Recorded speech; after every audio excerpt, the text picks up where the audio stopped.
တကြံဆိုတဲ့စကားလုံးဟာမူလကသင်္ကန်းနဲ့ဆိုတဲ့ပါဠိစကားကနေဆင်းသက်လာတာဖြစ်ပါတယ်အတိတ်ဘယ်ကတော့ကူးပြောင်းခြင်းလို့အတိတ်ဘယ်ရပါတယ်ဘာကိုကူးပြောင်းတာလဲဆိုတော့နက္ခတ္တဗေဒရာနေမင်းဟာမေယာတီကနေမိတ္တရာတီကိုကူးပြောင်းတဲ့အချိန်ခါကိုရည်ညွှန်းတာဖြစ်ပါတယ်အဲ့ဒီအချိန်ကိုနှစ်ဟောင်းကုန်လို့နှစ်တစ်ကိုစတင်တဲ့အချိန်လို့သတ်မှတ်ကြတာဖြစ်ပါတယ်တပေါင်းလာတွင်မြန်မာနှစ်တစ်နှစ်ကုန်ဆုံးကနှစ်ဟောင်းကုန်ပြီးတကူလာတွင်နှစ်တစ်ကြုံရသောကာလနှစ်တစ်ကူပြောင်းသောကာလတွင်မြန်မာရိုးရာနှစ်တစ်ကူအတာတကြံပွဲတော်ကိုဆင်နွှဲကြပါတယ်ပါရာဂွေးနိုင်ငံအာဆွန်စီယိုမြို့တွင်ကျင်းပတဲ့16ကြိမ်မြောက်တက်မဲ့ယဉ်ကျေးမှုအမွေနှစ်ညီလာခံကမြန်မာရိုးရာနှစ်တစ်ကူအတာတကြံပွဲတော်ကိုကမ္ဘာတက်မဲ့ယဉ်ကျေးမှုအမွေနှစ်စည်းရင်းအဖြစ်2024ခုနှစ်ဒီဇင်ဘာ9ရက်နေ့တွင်ထည့်သွင်းထားပါတယ်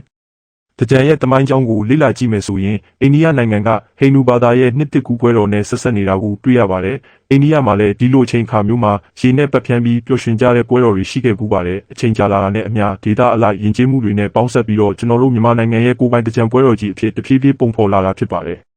မြန်မာတမိုင်းမှာတကြံပွဲတော်ကိုဘယ်ချိန်ကလေးကစတင်ကျင်းပခဲ့လဲဆိုတာကိုတိတိကျကျပြောဖို့တော့ခက်ပါတယ်။ဒါပေမဲ့ပကံခေတ်လောက်ကလေးကနှစ်တစ်ကူပွဲတော်တွေရှိခဲ့တယ်ဆိုတဲ့အထောက်အထားတွေတော့တွေ့ရပါတယ်။အဲ့ဒီအချိန်တုန်းကရေနဲ့ပတ်ဖြန်းတာမျိုးရှိခဲ့သလားဘယ်လိုပုံစံနဲ့ကျင်းပခဲ့လဲဆိုတာကိုတော့သေချာမသိရပါဘူး။ကုန်းပေါင်ခေတ်ရောက်မှာတော့တကြံပွဲတော်ဟာပိုပြီးစီကားတက်မြိုက်လာတာကိုတွေ့ရပါတယ်။မင်းကြီးမင်းသားတွေမှုမှတ်တွေကစပါဝင်ဆင်နွှဲကြတဲ့ပွဲတော်ကြီးတစ်ခုဖြစ်လာခဲ့ပါတယ်။အဲ့ဒီအချိန်တုန်းကတော့ခုလိုမျိုးပုံတွေနဲ့ရေပိုက်တွေနဲ့လောင်းတာမျိုးမဟုတ်ပဲငွေခွက်တွေရွှေခွက်တွေနဲ့ရေကိုဖြင်းညင်းစွာပတ်ဖြန်းကြတာမျိုးဖြစ်ပါတယ်။ဒါဟာလူကြီးသူမတွေကိုရိုသေတဲ့သဘောနဲ့ပြုလုပ်ကြတာဖြစ်ပါတယ်။ပြီးတော့နန်းတာရည်တွေပန်းတွေကိုလည်းရောပြီးပတ်ဖြန်းကြတာဖြစ်ပါတယ်။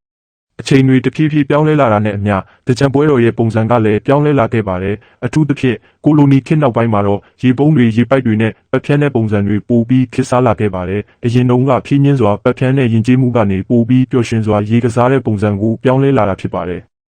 လွတ်လပ်ရေးရပြီးတဲ့နောက်ပိုင်းမှာတော့တကြံပွဲတော်ဟာတနိုင်ငံလုံးအတိုင်းအတာနဲ့ပိုပြီးစီကားတိုက်မြိုက်စွာကျင်းပတဲ့ပွဲတော်ကြီးတစ်ခုဖြစ်လာခဲ့ပါတယ်။မြို့ကြီးတွေမှာဆိုရင်တကြံမန်တပ်တွေထိုးပြီးတီးမှုတ်ဖျော်ဖြေကြတာတွေရေကစားမန်တပ်တွေမှာလူငယ်တွေပျော်ရွှင်စွာရေကစားကြတာတွေကိုတွေ့ရမှာဖြစ်ပါတယ်။ဒါဟာကျွန်တော်တို့မြန်မာလူမျိုးတွေရဲ့နှစ်တစ်ကူပွဲတော်ရဲ့သမိုင်းစင်လာတွေပဲဖြစ်ပါတယ်။အခုချိန်ထိလည်းတကြံပွဲတော်ဟာကျွန်တော်တို့ရဲ့ယဉ်ကျေးမှုအမွေနှစ်တစ်ခုအဖြစ်တည်ရှိနေပြီးနှစ်စဉ်နှစ်တိုင်းပျော်ရွှင်စွာကျင်းပလျက်ရှိပါတယ်။ရေကစားတာရဲ့ပျော်ရွှင်မှုအပြင်နှဟောင်းကအညစ်အကြေးတွေကိုစေးကြောပြီးနှစ်တစ်ကူကောင်းသောစိတ်နဲ့စတင်နိုင်ဖို့ရည်ရွယ်တဲ့ရိုးရာဓလေ့ကောင်းတစ်ခုလည်းဖြစ်ပါတယ်။